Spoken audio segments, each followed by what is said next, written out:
Be at the Grand Astoria Hotel by 6 tonight. Don't be late. It's a family dinner, so dress nicely." The call from her mother-in-law, Brenda, was, as always, a one-sided directive, devoid of any common courtesy. Emily stared blankly at the phone screen as she lowered it from her ear, letting out a deep sigh. Brenda hadn't even waited for a response, hanging up abruptly after delivering her summons. Emily opened a drawer in her hospital administrator's desk and pulled out a worn notebook. With firm pressure on her pen, she jotted down next to today's date, Grand Astoria Hotel, 6 p.m., in-law family dinner. Over 5 years of marriage, documenting every interaction with her husband's family had become Emily's only defense mechanism, a ritual she couldn't break. At 5:30 p.m., after hastily wrapping up her work at the hospital, Emily got into her car. A sense of unease settled in her chest during the drive to the hotel. The fact that they'd booked an expensive hotel ballroom for a simple family dinner felt ominous. Still, Emily tried to reassure herself. Maybe it's just a nice meal to see each other, she wanted to believe. Pulling up to the hotel, she checked her reflection in the mirror, smoothing her outfit. She had deliberately chosen her most conservative blazer, just in case there was anything to criticize. But the moment she stepped into the hotel lobby, her premonition proved correct. The area outside the ballroom was bustling with people, and a long line of ostentatious floral arrangements flanked the hallway. Emily stared, bewildered, at a large banner placed at the entrance. The words printed on it made her heart plummet. Grand opening celebration for Jessica Stone Realty. Grand opening? My sister-in-law, Jessica, started a real estate agency? Doubting her own senses, Emily stepped into the ballroom. The situation was far more serious than she had imagined. Every table was filled with people in formal business attire, and on the stage, 3 celebratory banners hung under bright lights. Growing with our clients, Jessica Stone Realty. Building on trust and professionalism. This wasn't a family dinner. It was an extravagant business launch party with dozens of outside guests. Brenda, who was greeting guests at the entrance, spotted Emily and narrowed her eyes, beckoning her over. As Emily approached, Brenda didn't offer a warm welcome, but immediately began to scold her. "Emily, where have you been? Your family, yet you don't even show your face until all the guests have arrived.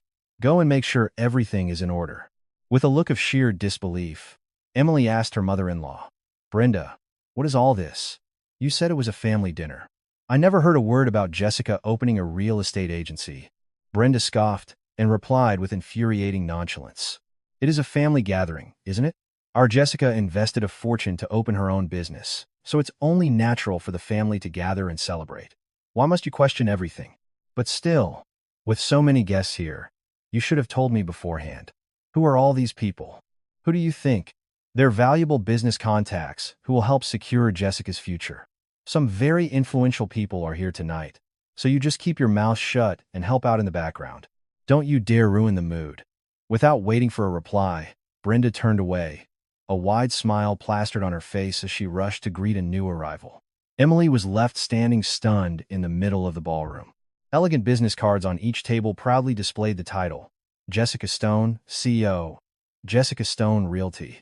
A mountain of expensive wine sets, prepared as party favors, made it instantly clear that a staggering amount of money had been spent on this event.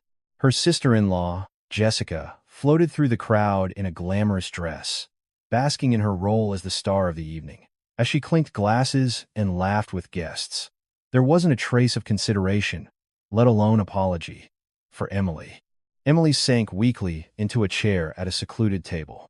A few moments later, her husband, Mark, cautiously approached and sat beside her, nervously watching her expression. "Honey, you're here. This must be a shock.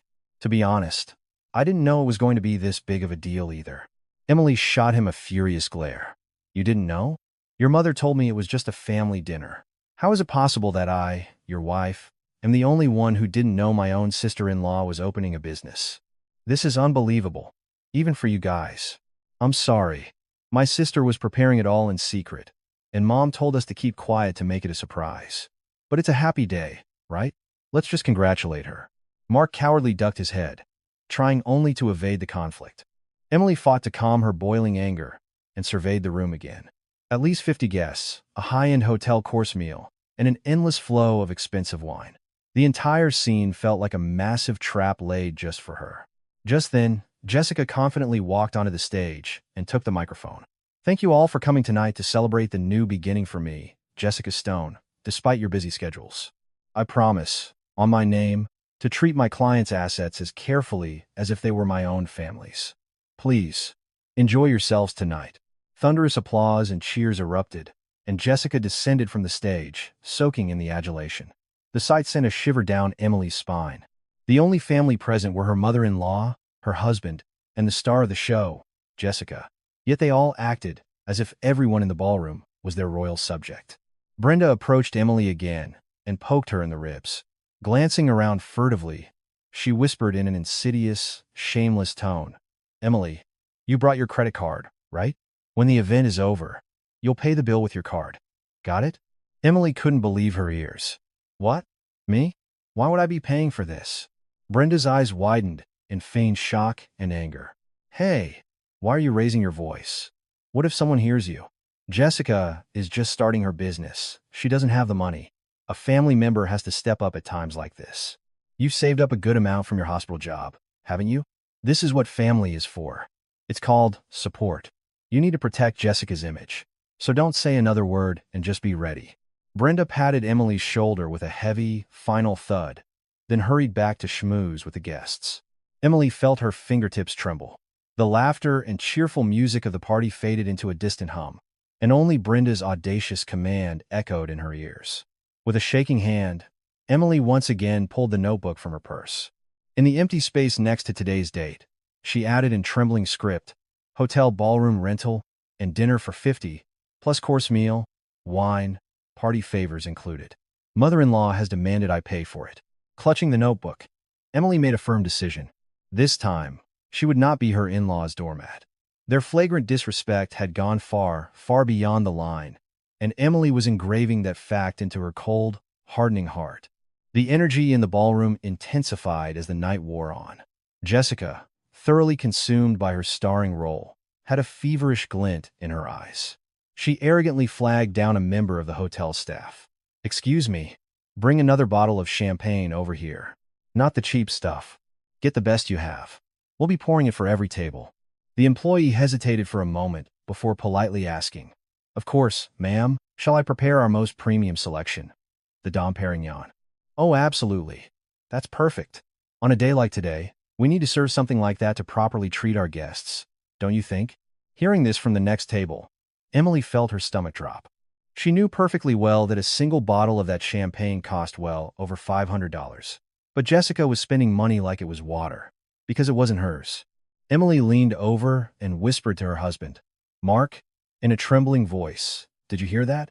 Do you have any idea how much that champagne she just ordered costs?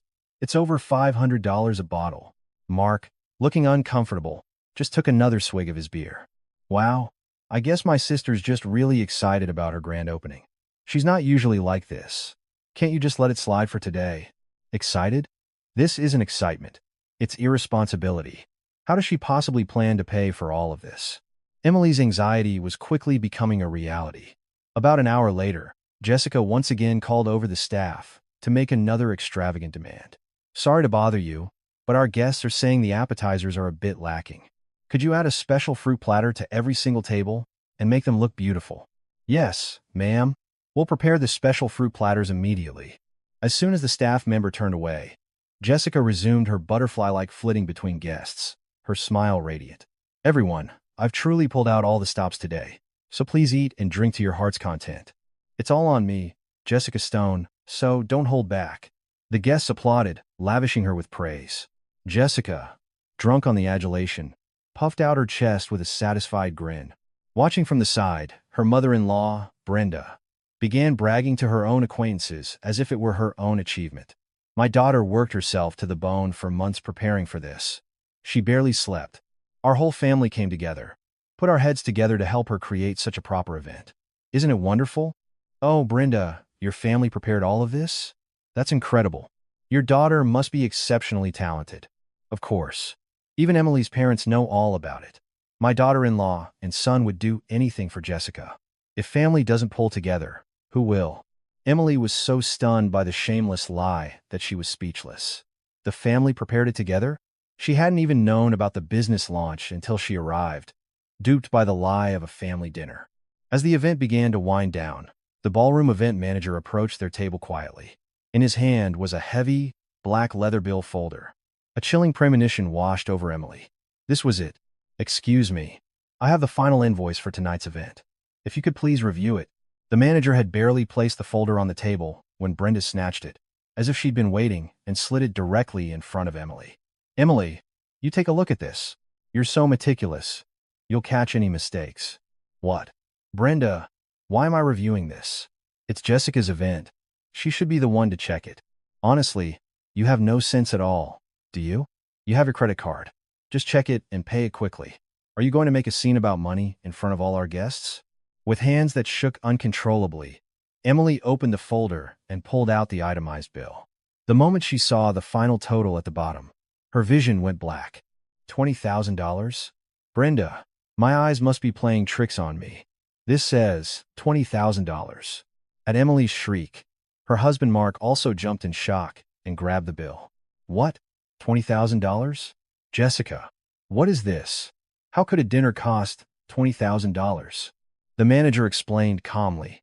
"Well, sir, if you look at the itemized list, it includes the full ballroom rental fee, the premium course dinner for 60 guests, the 5 bottles of high-end champagne, and 15 special fruit platters you ordered, plus the cost of the party favors and banner production." With every line item Emily read, she felt like her heart was going to explode. This was a colossal sum of money. It would take her more than half a year of her hospital salary, saved without spending a single dime, to accumulate that amount. Just then, Jessica walked over, acting as if it were the most natural thing in the world. "Emily, I'm so sorry about this. But you know, all my money is tied up in the business launch right now, right? I poured everything into the office security deposit and renovations, so I have no cash on hand. My credit cards are all maxed out. So, you're asking me to pay this $20,000 right now? Could you just put it on your card for now? I promise, as soon as the business takes off, you'll be the first person I pay back. We're family. Can't you help me out with this much? I know you have savings." Jessica's tone was not apologetic, but demanding. Emily stared her down with an icy gaze. "Jessica, this isn't a family gathering, it's your private business event. Why are you trying to push this massive expense onto me? You never said a word to me beforehand, and now you're playing the family card?" Jessica's face soured at Emily's firm refusal, and she glanced around nervously. "Emily, lower your voice. The guests will hear you. It'll be a disaster for my image. What if a rumor starts that the new CEO of Jessica Stone Realty had to beg her sister-in-law to pay the bill on her opening night? Are you going to take responsibility for that?" Her mother-in-law, Brenda, jumped in aggressively. "Hey, Emily, are you trying to publicly humiliate your sister-in-law? Jessica said she'll pay you back later. You have a steady job and a good salary. Why can't you help her out when she's in a tough spot? Are you really going to be this selfish?" Emily looked at her husband, but Mark just stared at the floor. His head hung low, her heart completely shattered at her cowardly husband's silence. Amidst the awkward tension, the event manager held out the portable card reader. "I'm sorry, but how would you like to proceed with the payment? If you're using a card, you can insert it here." Jessica, as if on cue, reached for Emily's purse. "Yes, we'll pay by card." "Emily, hurry up. Give me the card. The manager is waiting." Emily violently slapped Jessica's hand away and pulled out her notebook from her purse instead. Then, very calmly and coldly, she began to review the invoice again. "One moment. I need to examine this bill very, very carefully. Dom Perignon champagne, 5 bottles, $2,500. Special fruit platters, 15, $3,000. Party favors, 60 sets, $4,000. Banner production and installation, $6 cents. Emily's voice grew colder with each item. Jessica, now frantic with irritation, stomped her foot. "Do you really have time to check every single item right now? Everyone is staring. Aren't you embarrassed? I have to check. It's $20,000. I need to be convinced why I should be the one to pay this before I even consider it. I have absolutely no intention of donating half a year of my salary to my sister-in-law's vanity party." Brenda shot Emily a venomous look. "You're really determined to ruin Jessica today, aren't you? Are you lording a little bit of money over us? Just pay the damn bill and get up." Brenda, I am simply asserting my rights. I am documenting this situation very precisely so that you all can't try to gaslight me later about trying to scam me under the guise of family. Emily, meeting her mother-in-law's glare head-on, rapidly scribbled in her notebook, documenting the events of the evening. Grand opening event, no prior notification. Lured under the pretense of a family dinner and then coerced to pay $20,000. Jessica saw the notebook and sneered. Seriously, Emily? You're writing in your diary right now? Is money going to magically appear from that notebook? I'm asking you nicely. Pay the bill. My patience is wearing thin. It's not a diary. It's a record. It's evidence. To make sure you people can't change your story later. Emily's eyes were fiercely determined. Faced with her chilling resolve, Jessica and Brenda were momentarily speechless, able to do nothing but stare at her. Emily carefully placed her notebook back in her purse, then picked up the black bill folder that sat starkly on the table. With a calm, expressionless face, she slowly but firmly pushed the folder across the table right into Jessica's chest. Jessica, this is not my bill to pay. It's your event, so you handle it. Emily's voice was low and steady, yet it cut through the ballroom's noise with absolute clarity. At her sharp tone, the surrounding chatter magically subsided. Jessica's face turned beet red, her eyes wide with shock and disbelief. Emily, are you out of your mind? What do you think you're doing in front of all these people? I am returning a bill that I have zero obligation to pay. Think about it logically. Why should I be financing your business venture? Jessica, flustered by Emily's calm rebuttal, stammered, struggling for words. Seizing the moment, Brenda slammed her hand on the table with a loud bang and shot up from her seat. The eyes of every guest in the vicinity immediately darted to their table. Hey, Emily Davis, what is this insolence in front of your mother-in-law? You're a married woman. You should watch your tongue. How dare you behave like this in front of your elders? Brenda, I'm not being disrespectful to an elder. I'm stating my valid position. Not only is $20,000 a sum I cannot afford, it's a sum I have absolutely no reason to afford. What do you mean you can't afford it? Just put it on your card and get the money back from Jessica later. Are you really going to humiliate us like this over a little bit of money? Brenda's voice grew shrill, nearly piercing the ceiling. Guests at the nearby tables were already frowning and whispering amongst themselves. Jessica, her face now deathly pale, grabbed Emily's arm and pleaded in a whisper. Emily, please, keep your voice down. Those influential clients are watching. Are you trying to ruin my launch party?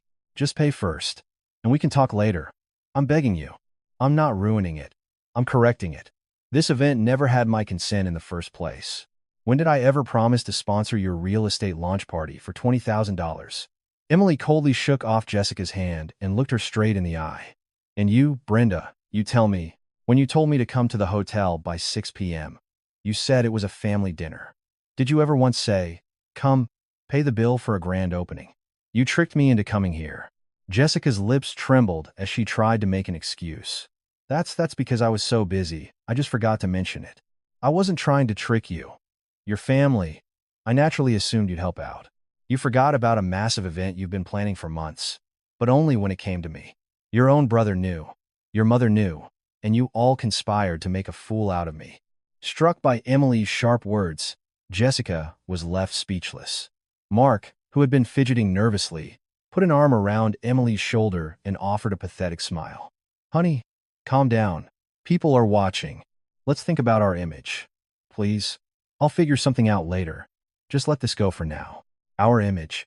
Is me losing $20,000 of my hard-earned money to satisfy your family's greed our image, but me rightfully refusing is a disgrace. You didn't give a damn about my dignity when you were trying to force me to pay, so don't you dare try to act like a husband now. Emily roughly shoved Mark's hand away. He looked like he wanted the ground to swallow him whole as he hung his head in shame. Jessica's face had gone from pale to a ghastly shade of blue. Just then, the event manager approached again, looking extremely uncomfortable while holding the card reader. Excuse me. The guests are beginning to leave. Could you please let me know whose card I should use for the payment? Jessica scrambled for her phone, her fingers trembling so badly she could barely dial. Just a second. I'm calling my credit card company now to request a limit increase. It'll just be a minute. Just a minute. Brenda, seeing her daughter's pathetic state, turned her fury back on Emily. She leaned in close, her face inches from Emily's ear, and hissed like a viper. You know you're dragging Jessica's reputation through the mud, don't you? Does it make you feel powerful to make a scene like this in front of her guests? Do you really think you deserve to be our family's daughter-in-law after this? Reputation, Brenda, is something you build for yourself, not something others give you. It was Jessica who threw a party with expensive champagne. She couldn't afford, not me. Why are you blaming me for the consequences? I'm simply protecting my own money. Emily met Brenda's murderous gaze without flinching. From the next table, audible snickers could be heard. What a mess over there. The so-called real estate CEO has no money and is trying to mooch off her sister-in-law? Wow, what a show on her very first day of business. I'm not sure I'd want to do business with a family like that. Hearing this, Jessica shrieked as if she'd lost her mind. Emily, are you really going to do this to me?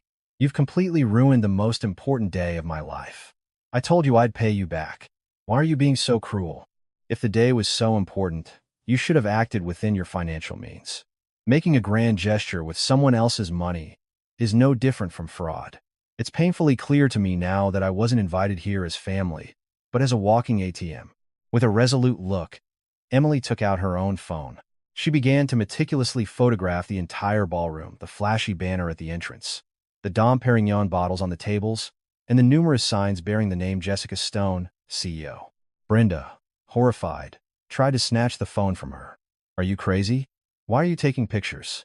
Delete them right now. I'm documenting.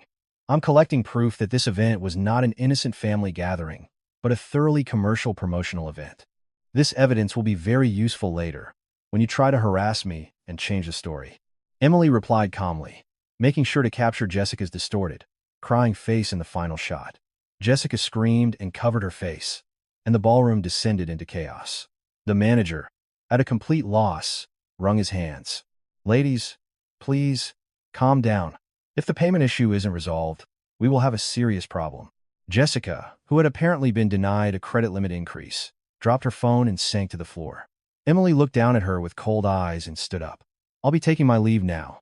Jessica, congratulations again on your grand opening. I'm sure you'll find a way to take care of that bill. Emily elegantly collected her purse and walked towards the ballroom doors. From behind her, Brenda screamed, "You vicious witch! Don't you dare walk away." But Emily never looked back, pulling open the heavy door and stepping out. The air in the hallway was cool and quiet, a stark contrast to the chaos inside.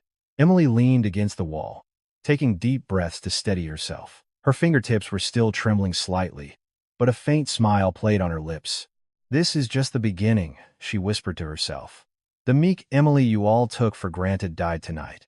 With that, Emily straightened up and walked with confident strides toward the hotel lobby. The moment Emily opened her front door, her phone began to ring violently, shattering the silence. The name Brenda glowed on the screen. Emily took a deep breath to compose herself, then calmly answered the call. Hello, Brenda. Emily Davis. Are you out of your goddamn mind?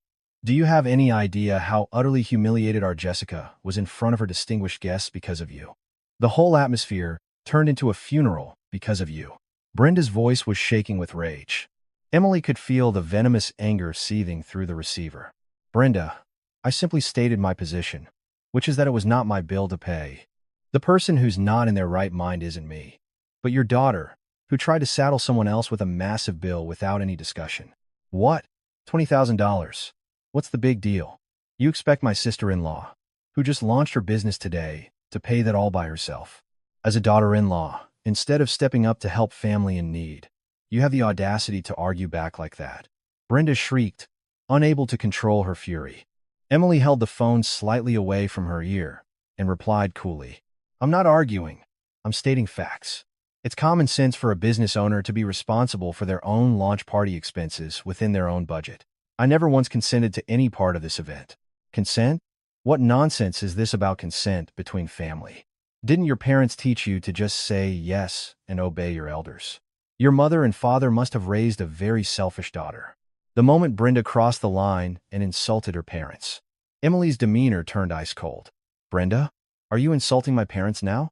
You're going to drag my parents' upbringing into this because I wouldn't pay your $20,000 bill? That is going too far. Are you threatening me? At the glacial tone of Emily's voice, Brenda, instead of answering, hung up the phone with a frustrated slam. Emily set her phone down, sat at the dining table, and opened her notebook. She documented the conversation with precision. 8:23 p.m. Phone call from mother-in-law. Attempted to coerce payment, made derogatory remarks about my parents. Threatening tone. Before she could finish writing, her phone vibrated again. This time, it was her sister-in-law, Jessica. Emily, how could you be so cruel? Because of you, all the guests left whispering and gossiping. This was my big business debut, and you completely ruined it. What about my reputation? Jessica's voice was a choked mix of indignation and anger. Jessica, the only person who damaged your reputation was you and your reckless vanity. You should have told me beforehand. Do you really think it's acceptable to spring a massive bill on someone without any warning? If I had told you, do you really think you would have paid? You would have said no anyway. You couldn't help out family with that much. You left me high and dry.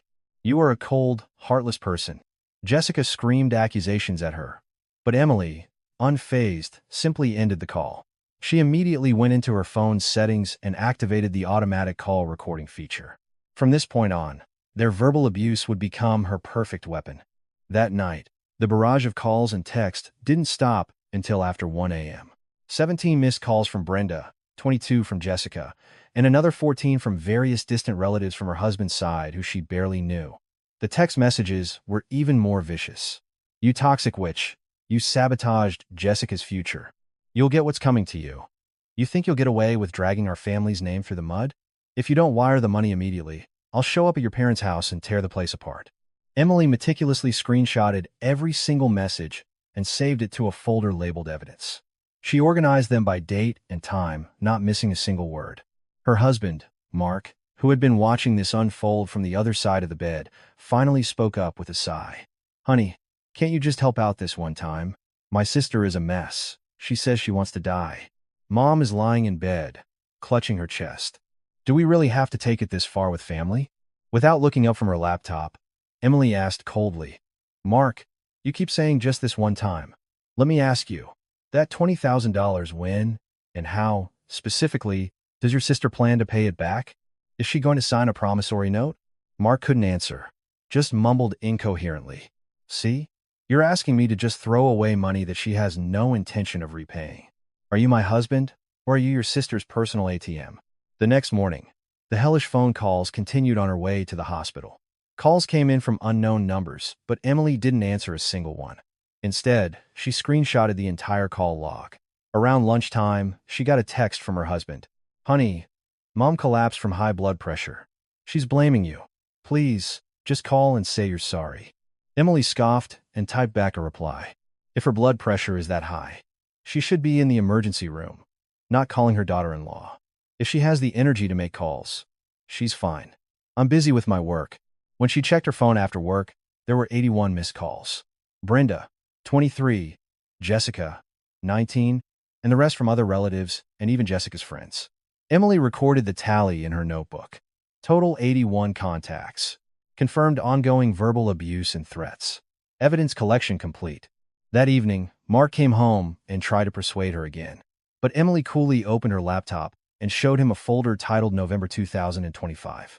Launch party evidence. When Mark saw the meticulously organized files of photos, text screenshots, and audio recordings, he fell silent. Just then, the phone rang again. It was Brenda. Emily smiled faintly, confirmed the recording app was active, and answered on speakerphone. Hello, Brenda. What new abuse did you call to hurl at me this time? The stream of irrational vitriol that spewed from the speaker no longer hurt Emily's heart. Instead, it was becoming the undeniable proof that would lead to their downfall. Calming her nerves, Emily reached deep into a drawer of her desk at the hospital and pulled out a business card. It belonged to Sean O'Connell, the hotel's event manager, the man who had stood by silently holding the credit card terminal at that nightmarish party. Emily stared at the card for a moment. Then, with a resolute expression, dialed the number. Good afternoon. Grand Astoria Hotel Events Department. Sean O'Connell speaking. Hello, Mr. O'Connell. My name is Emily Davis. I'm calling about the Jessica Stone Realty launch party that took place last Friday evening. I was the daughter-in-law at the table where the payment issue occurred. Ah, yes. I remember, Miss Davis. How can I help you? Sean's voice was professional and calm, but a hint of tension betrayed his memory of that night's commotion. Emily turned on her laptop and began her questions methodically. I have a few things I need to confirm legally regarding that event. Is this a good time to talk? Of course, ma'am. I'll assist in any way I can. Emily opened her notebook and held her pen, ready to capture every detail. First, could you please confirm the exact name under which the event was booked? One moment. Let me pull up the record. Yes, the reservation was made by Miss Jessica Stone herself.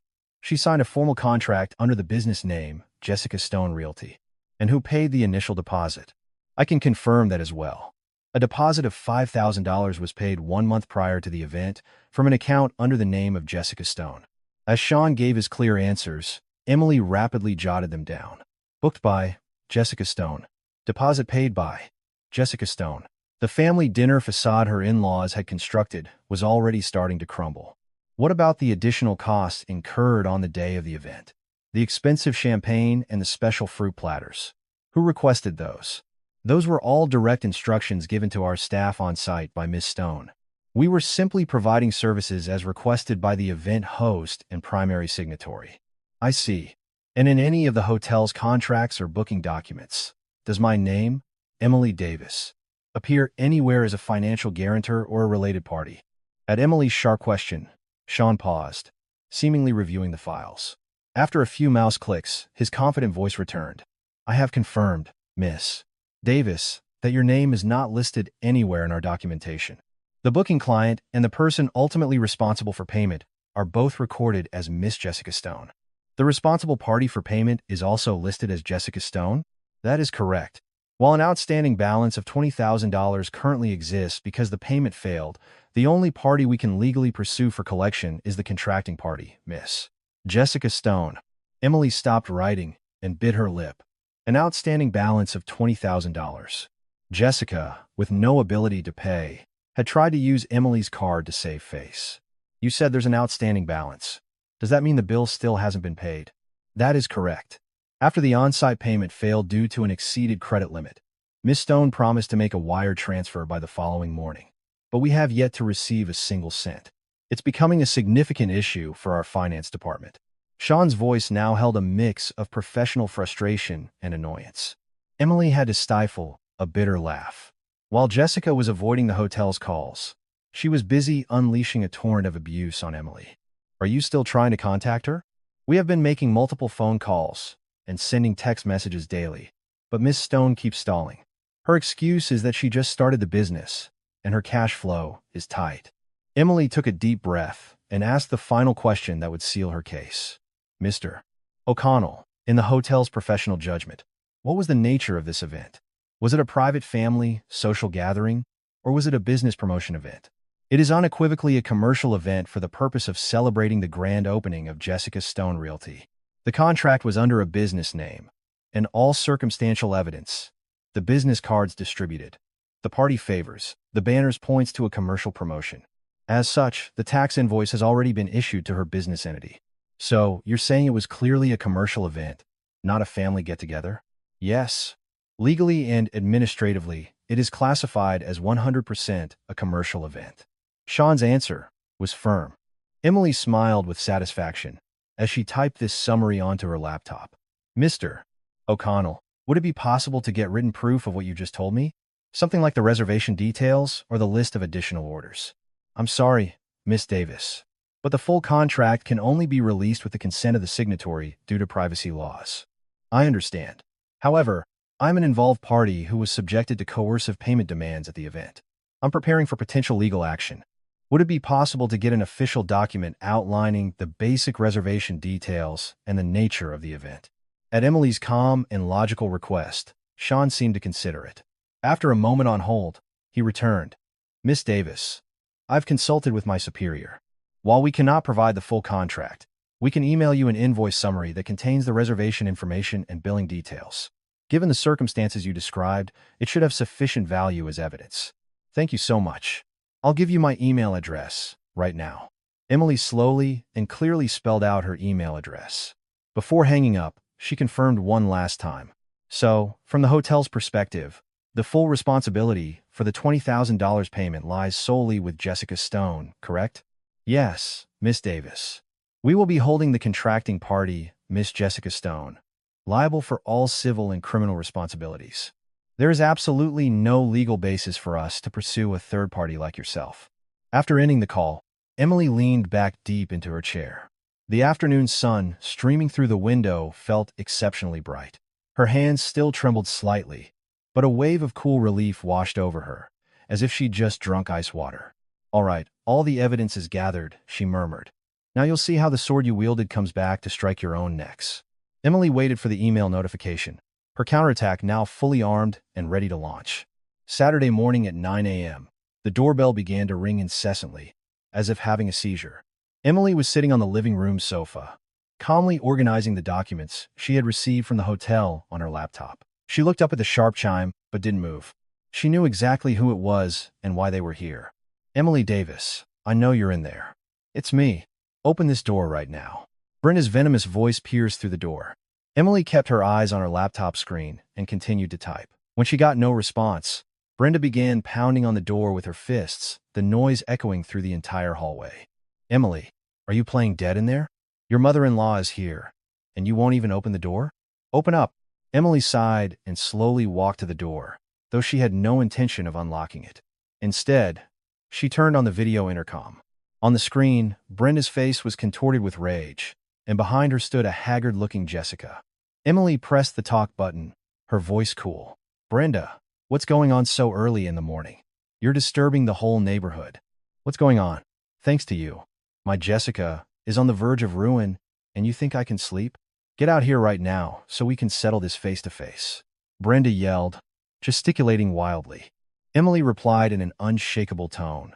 "Can't we discuss this over the phone? I'm in the middle of some important work right now." "Work? What kind of work? Your sister-in-law is about to be branded a debtor for $20,000, and you're talking about work? Are you even human? As long as you're well off, who cares if your husband's family suffers?" Jessica, standing behind her, pushed her tear-streaked face towards the camera. "Emily, please, just open the door. Please, let's just talk. I honestly feel like I'm going to die." "Jessica, I think we said everything that needed to be said at the ballroom. I made my position clear, and I have nothing more to add. The hotel is calling me dozens of times a day. They said if I don't pay the outstanding balance immediately, they're taking legal action. They could put a lien on my new real estate office. What am I supposed to do? Please, just help me this one time." Jessica's voice was no longer filled with feigned pity, but with the raw desperation of survival. Emily, however, remained unmoved. "That's a business management problem that you, as the CEO of Jessica Stone Realty, need to solve. You were the one who made the reservation." "What did you just say?" Brenda shrieked, jumping back into the conversation. "It was Jessica's grand opening party. When family succeeds, you succeed too. It's only natural for family to help out this much." "Brenda, that event was not a family gathering. It was a commercial event. I confirmed everything with the hotel manager." At Emily's words, Brenda fell silent. Stunned, she turned and shot a piercing glare at Jessica. "A commercial event?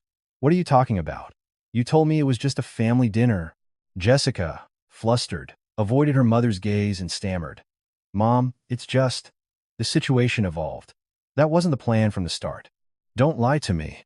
If it was a commercial event, you signed the contract under your business name, didn't you? Then why were you trying to make your sister-in-law pay for it?" As Brenda pressed her, Jessica bit her lips so hard it looked like it might bleed. From behind the safety of her door, Emily watched the ridiculous scene of them turning on each other and delivered the final blow. "Brenda, do you see the truth now?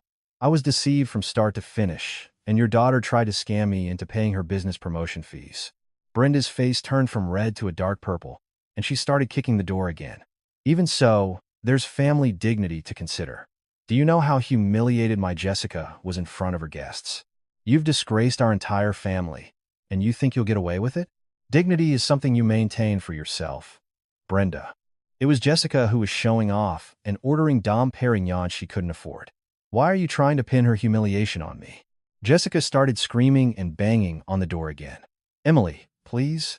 The hotel said they've hired a lawyer and are going to sue me for damages. I just opened a week ago, and now I'm going to be a credit defaulter. Then, you should consult with a lawyer. I'm not a lawyer, so I can't help you. And since you've opened a business, You need to take responsibility for it like an adult. Emily decisively turned off the intercom. Outside, Brenda's sharp screams echoed down the hall. Emily Davis, if you don't open this door, I'm not moving a single step. You'll pay for what you did to our Jessica, I swear it. Emily walked back to the living room and sat on the sofa.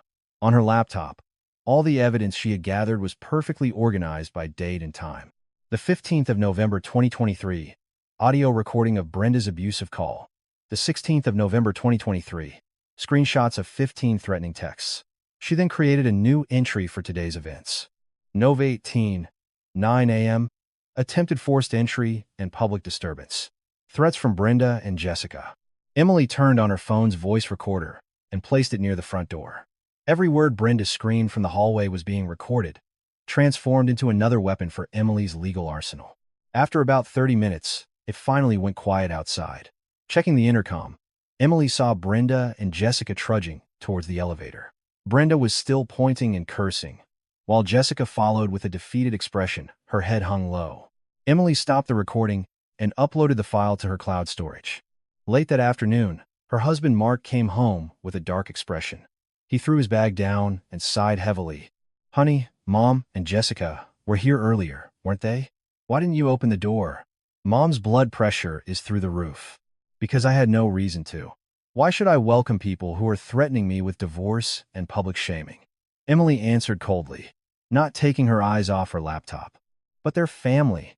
Did you have to be so harsh? My sister was coming to beg for your forgiveness. If she was going to beg for forgiveness, she should have paid the hotel first. It's cowardly to throw a $20,000 party without my consent and then hide behind the shield of family. Mark, with nothing left to say, fell silent. Emily closed her laptop and looked her husband straight in the eye. Not once, from the beginning to the end of this, have you ever been on my side. All that matters to you is your mother's and your sister's reputation. My self-respect and my hard-earned money mean nothing to you. Mark avoided her gaze and left the room. Emily watched him go, realizing she no longer felt even sadness, just a cold void. On her desk, the stacks of evidence she had compiled seemed to gleam in the dim light. Her counterattack was just one final step away. Sunday evening. The living room was silent, but Emily's fingertips were busier than ever. She was settled deep into the sofa, phone in hand. She opened the Stone family group chat on WhatsApp, a chat that included dozens of cousins and extended family. For 5 years, Emily had been a ghost in this group, never once voicing an opinion. She was the invisible presence who only sent soulless emojis in response to her mother-in-law's announcements or her sister-in-law's bragging. But tonight was different. Emily began to upload the files she had painstakingly collected and organized over the past few days. The first file was a screenshot of the official confirmation letter from the Grand Astoria Hotel's events team. Event name: Grand Opening Celebration for Jessica Stone Realty. Commercial event. Booking client: Jessica Stone Business Registration. No included. Deposit of $5,000 paid by Jessica Stone. The clear, black and white text shattered the group chat's silence. The scene indicator ticked up rapidly, but no one dared to speak. Emily continued, uploading the second file, the detailed invoice of all additional orders made on the day of the event. Dom Perignon Champagne, 2 bottles, ordered by Jessica Stone. Special fruit platters, 15 units, ordered by Jessica Stone. Wine set party favors, 60 units, ordered by Jessica Stone. It was stark proof of how extravagantly Jessica had spent someone else's money to put on a show. Finally, Emily posted a collage of screenshots showing the missed call logs and threatening text messages she had received. Brenda Stone, 34 calls. Jessica Stone, 47 calls. Total 81 harassing contacts. Into the tense, pre-storm silence of the group chat, Emily typed her first message. Hello, everyone. This is Emily, Mark's wife. I'm posting this to correct some misunderstandings among our relatives regarding the event at the Grand Astoria Hotel on November 15th. The number of people who had read the message skyrocketed. Emily continued. The event in question was not a family get-together as my in-laws claimed, but a commercial promotional event for the launch of Jessica Stone Realty. My name does not appear on any contract or reservation document, and the full financial responsibility lies with the business owner, Jessica Stone. Emily laid out the cold, hard facts, devoid of emotion, driving the point home. I never consented to paying for this event, nor was I notified about it in advance. Despite this, my mother-in-law and sister-in-law attempted to coerce me into paying a bill of $20,000 and have since harassed and threatened me with over 80 calls and numerous texts. As the message sent, the group chat froze.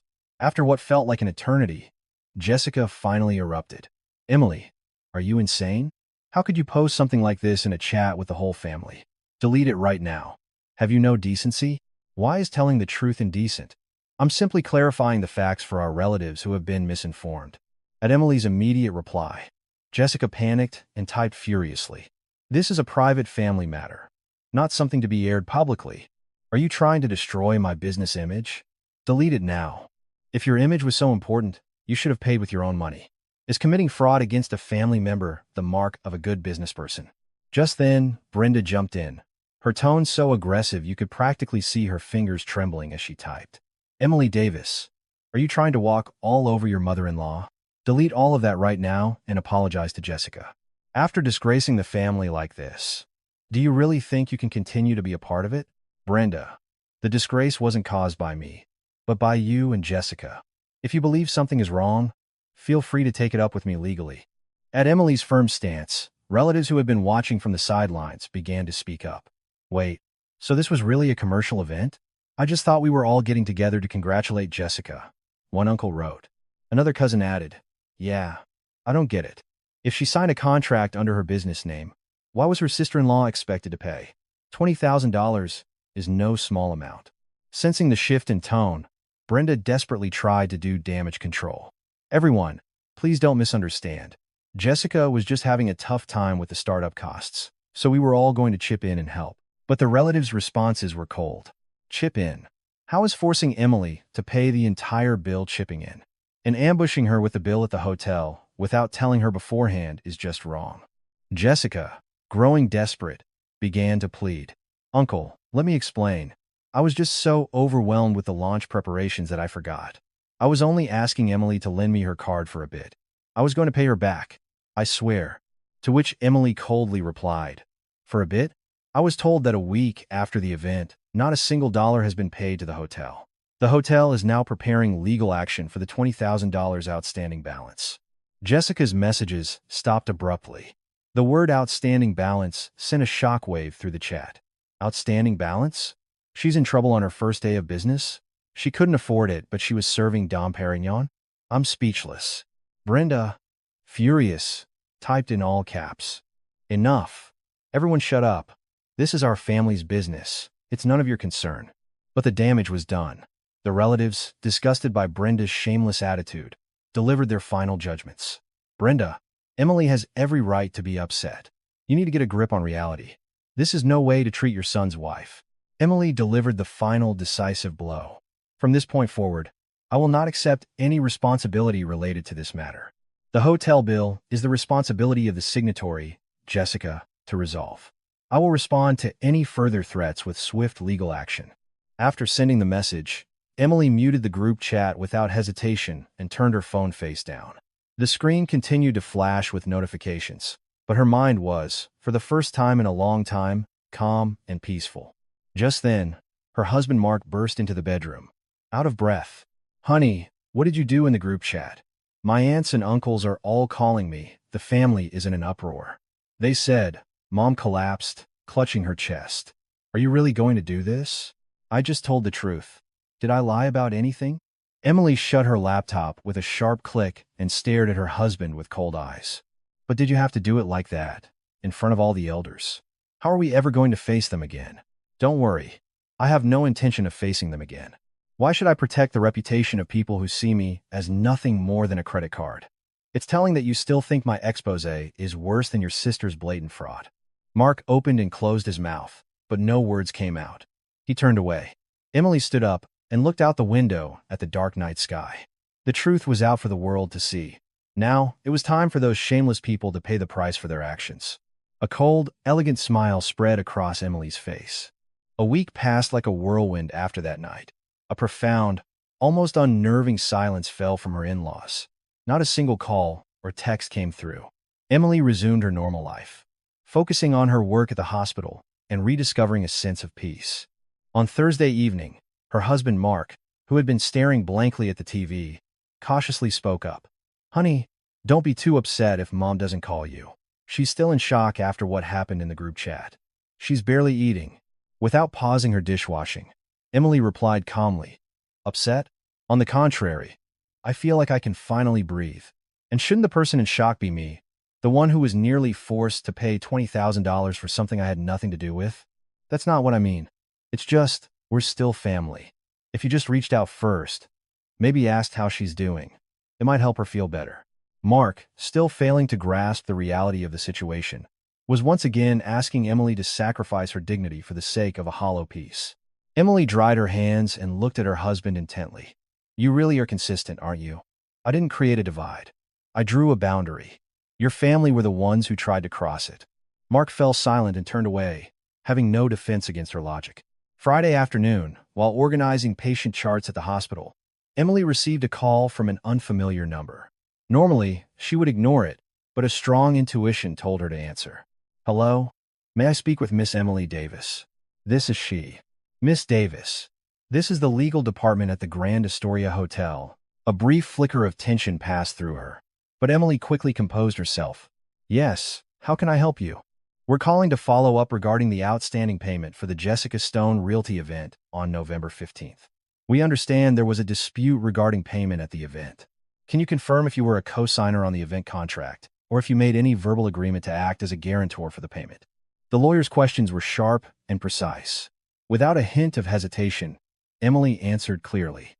No, absolutely not. I was invited as a guest only and was not involved in the booking or any of the ordering processes. My signature is not on any contract. Thank you for confirming. After reviewing our internal records, CCTV footage, and the statement from our on-site manager, we can confirm that your name is not listed as a financially responsible party. We are aware of the fact that Miss Stone attempted to coerce you into paying on-site, but that action has no legal standing. The lawyer's words were businesslike, but to Emily, they sounded sweeter than any music. So, there will be no further claims made against me? That is correct. Legal responsibility lies solely with the contracting party, Miss Jessica Stone. Thank you for your time, Miss Davis. This was just a confirmation call. After hanging up, Emily looked out the window and smiled to herself.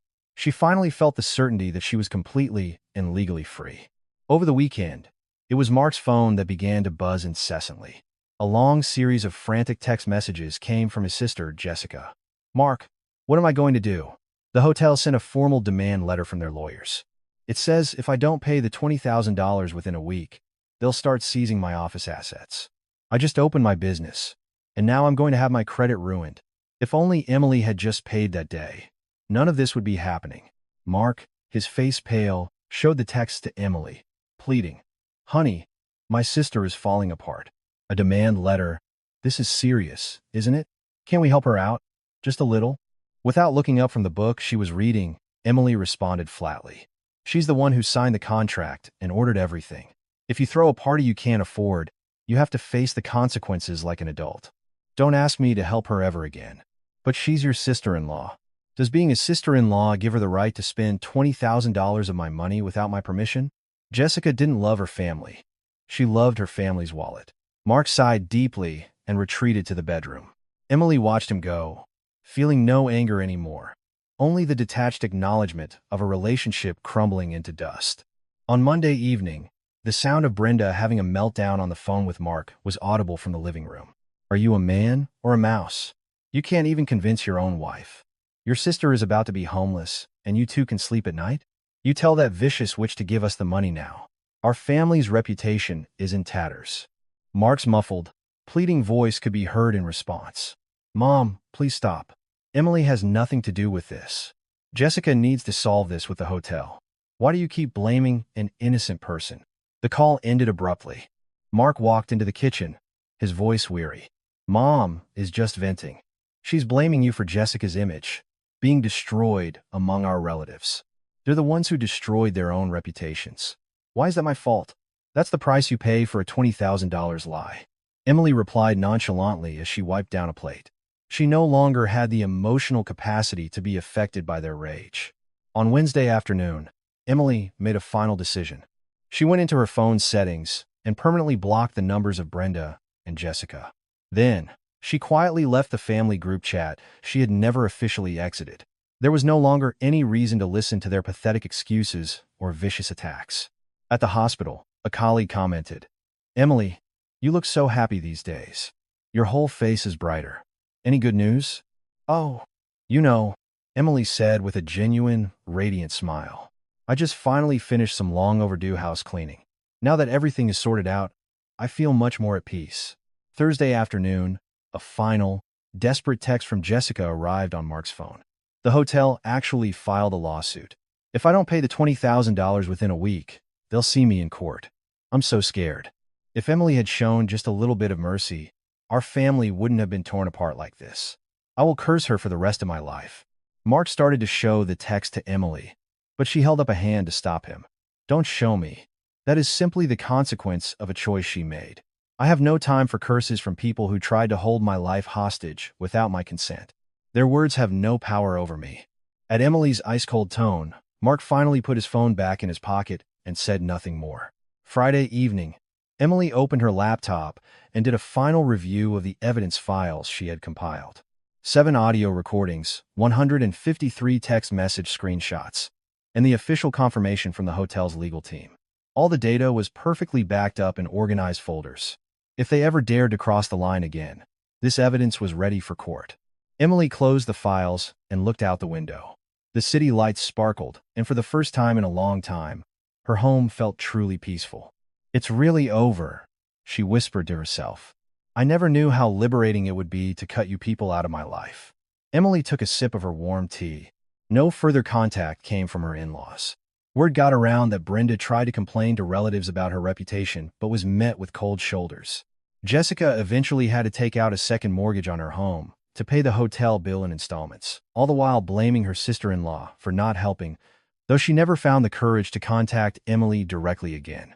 Mark remained a silent, defeated presence in the living room, and Emily, finally, got her life back. And so, she delivered a quiet, but most certain, ruin upon her husband's family, and that was the end.